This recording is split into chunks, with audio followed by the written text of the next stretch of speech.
9 choices you make that make you unhappy over time. You're free to make choices about whether or not you want to be happy. Of course, the state of happiness depends partly on circumstances, people around you, your mood or your situation. But in any conditions you can find something good. Do not get discouraged. Distract yourself with activities that bring you joy. The main thing you need to remember is that not all behaviors that seem harmless to you are actually so. Sometimes you have to wait to see the real results of a habit or decision you've made. Today, we've rounded up a few of your behaviors that make you miserable over time. You tolerate clutter. It doesn't matter what kind of clutter it is, around you, in your business, or in your thoughts. Chaos takes up a tremendous amount of your time and energy that you spend dealing with it. It makes much more sense to keep everything in order by solving problems on time, organizing your surroundings, streamlining tasks, and so on. When you're stressed out on a regular basis, you simply don't have the opportunity to fully experience the happy moments of life. You settle for things you don't want. If someone makes you an offer that doesn't look tempting at all, don't be in a hurry to accept. You'll waste your energy, time, money, and other resources, and you won't get any pleasure in the end. Even on the contrary, you may acquire new problems, complicate your life, accumulate negative emotions. You need to clearly understand what you want and not settle for less. Stop dwelling on other people's feelings, put your needs and desires first. And especially don't convince yourself that any available option is better than the one that is hard to achieve. You're constantly in a rush to get somewhere. The constant rush deprives you of the opportunity to stop and live in the moment. You may not even notice how happy you are around a particular person, place or circumstance. Life stops bringing you joy as soon as you fall out of reality and start acting on automatic. Be careful with this. One day you may suddenly realize that you missed most of the happiest moments of the past. You focus on the negative. There's a lot of negativity in life. You don't have to look for it. It's literally at every turn. If you are inclined to a pessimistic mood, you can pick out some negative aspect from every happy event. But by doing so, you only trap yourself in meaninglessness. No matter how hard you try, no result will satisfy you. Stop focusing on the negative. You will see what you want to see. In contrast, start paying attention to something good. Otherwise, over time your pessimistic view of the world can drive you to depression.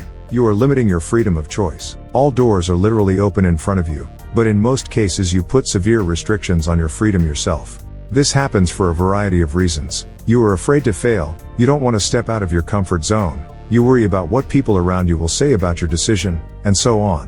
Whatever your motive, you must remember one important thing. If you don't make the choice, someone else will make it for you. And perhaps another important thing, it is better to try and regret than to regret not trying once. You're striving for perfection. You must distinguish between a harmless desire to perform tasks well and a pathological desire for perfection. The first contributes to your growth and development, and with it you improve your quality of life and succeed in your endeavors. The second leads you to deny reality, constantly nagging yourself, devaluing your work and destroying your self-esteem. Because of this, you lose the ability to do the things you enjoy life and feel happy.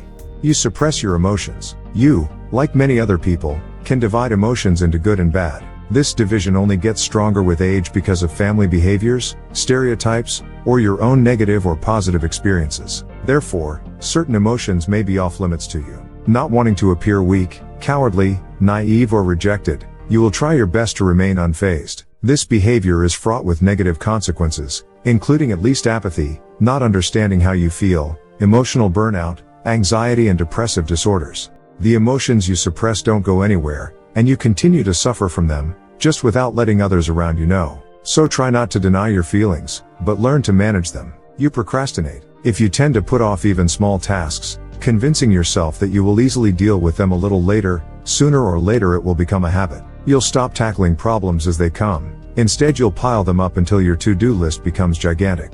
As a result, deadlines get derailed, the negative consequences of your procrastination, and a lack of understanding of when and where to take the time and energy to work. It seems that someday later you'll miraculously have the resources for all the tasks you've been diligently saving up for weeks, months, or even years. But in reality, constant procrastination only leads you to failure, stress, and emotional overload.